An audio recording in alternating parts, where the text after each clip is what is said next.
C'est une question que vous m'avez beaucoup demandé sur les réseaux sociaux suite à ces vidéos où en fait je montrais les flashcards. Je voulais en une courte vidéo en fait vous montrer ce que c'était et comment on peut les créer rapidement, ça tu le verras dans la deuxième partie de cette vidéo. Donc premièrement, comme tu peux le voir, ce sont des petites cartes. Sur la première face de la flashcard, tu écris en fait une notion qui est importante à apprendre.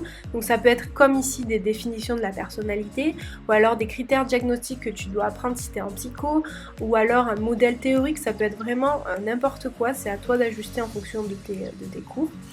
Et en fait, derrière la flashcard, tu écris tout simplement la réponse. Et en gros, ça te permet de faire marcher ta mémoire. Donc lorsque tu révises, tu regardes le mot qui est écrit dans un premier temps et tu essaies de te souvenir ce qu'il y a d'écrit derrière cette petite carte, sans la retourner bien sûr.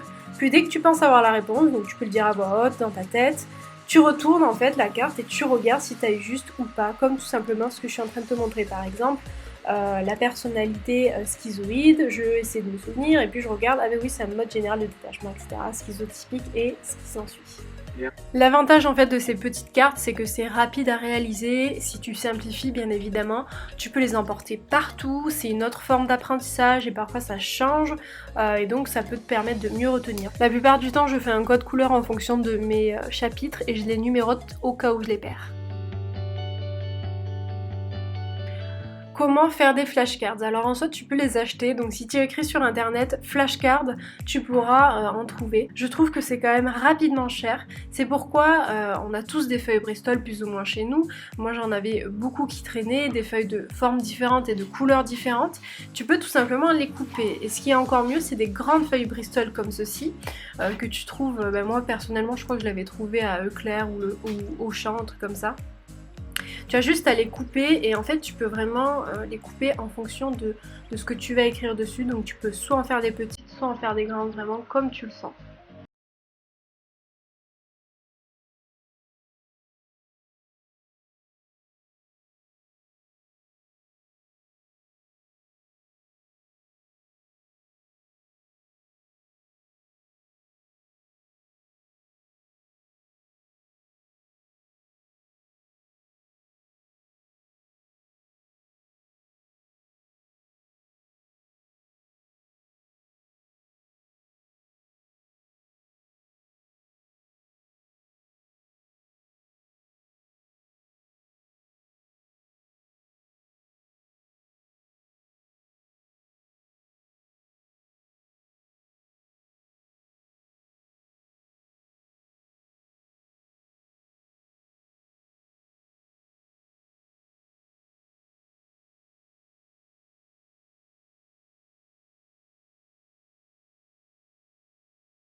Il va arriver un moment où tu vas te demander où est-ce que je vais stocker ces petites cartes là. Et en fait, si tu marques sur internet boîte à flashcards, tu vas trouver ces images que je t'ai mis. Je trouve ça vachement intéressant, mais encore une fois, c'est un budget.